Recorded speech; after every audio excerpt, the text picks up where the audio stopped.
Hello friends, in this video I'm going to show you how to set up your delivery charges or your shipping charges as well as the free shipping amount. So basically you can do that using shipping settings, but first I'm going to show you what are the implications.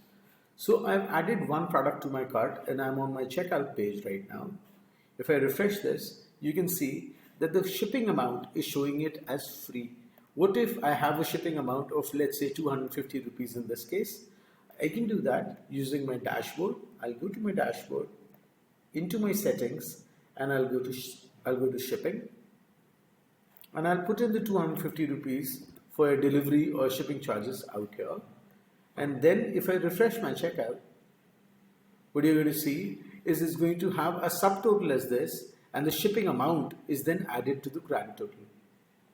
Now what if we've got another policy where we've got the shipping which is free above 10,000 rupees. If I put that in like this, if I go in here,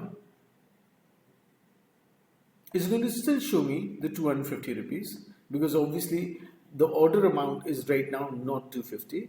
But what we can do is if I go back to my cart,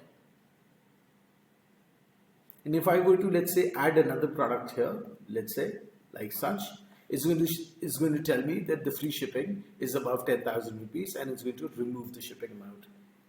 I'm going to play around with this. Let's say if I do minus, it's again going to add the shipping amount. The same thing can be done if I add another product rather than just adding another quantity of this product. I can go in here to home and let's say add another product. And I add that to cart, and if I go back to my cart, you'll see that the shipping amount is now free. And if I go back to my checkout, which was the first page we started with, you can see that the shipping amount is coming out to be free. So that's about it of having to manage your shipping settings. Thank you.